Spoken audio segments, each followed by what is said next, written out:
Operation सिंदूर के जरिए भारतीय सेना ने पाकिस्तान को जबरदस्त जवाब दिया। ये जवाब सिर्फ सीमा पार आतंक के खिलाफ नहीं था, बल्कि एक संदेश था कि भारत अब चुप नहीं बैठेगा। भारत की तरफ से लिए गए एक्शन से पूरे देश का सर गर्व से ऊंचा हो गया था, लेकिन इसी देशभक्ति के माहौल में एक सोशल मीडिया पोस्ट ने बवाल खड़ा कर दिया, और वो पोस्ट थी पॉपुलर यूट्यूबर रणवीर इलाहाबादिया की। बियर बाइसेप्स के नाम से मशहूर रणवीर ने 10 मई को इंस्टाग्राम पर पाकिस्तानी नागरिकों से माफी मांगते हुए लिखा, प्यारे पाकिस्तानी भाइयों और बहनों, मुझे भारत के कई लोगों से नफरत मिलेगी, लेकिन मुझे आपसे नफरत नहीं है। हम में से कई लोग शांति चाहते हैं। रणवीर के पोस्ट डालते ही यूजर्स ने रणवीर को खूब खरी खोटी सुनानी शुरू कर दी। सोशल मीडिया पर ट्रोलिंग तेज हो गई और रणवीर ने वो पोस्ट डिलीट कर दी, लेकिन तब तक उस पोस्ट का स्क्रीनशॉट वायरल हो चुका था।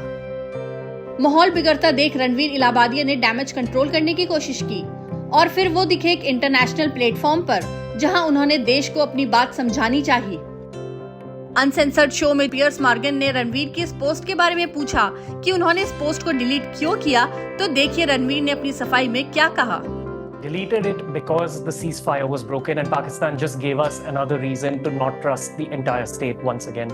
The Indian armed forces simply retaliated to the action of the Pakistanis. India exports vaccines and engineers, Pakistan exports terrorism. लेकिन रणवीर का ये जवाब भी सोशल मीडिया यूजर्स को रास नहीं आया।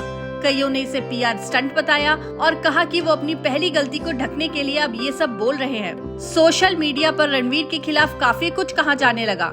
कुछ लोगों ने कहा, रणवीर इलाहाबादिया जैसे लोग अवसरवादी होते हैं और प्राण के भूखे होते हैं। उनकी पीआर टीम उनके पाप धोने में लगी है। रणवीर को जियोपॉलिटिक्स का विशेषज्ञ किसने बना दिया?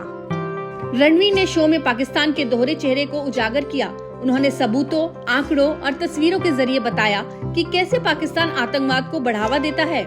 रणवीर ने शो में 2 तस्वीरें दिखाई, पहली ओसामा बिन लादेन की और दूसरी 26/11 के मास्टरमाइंड अब्दुल रऊफ की, जो पाकिस्तानी आर्मी के अधिकारियों के साथ एक अंतिम संस्कार में मौजूद था। My question to the world is about this man.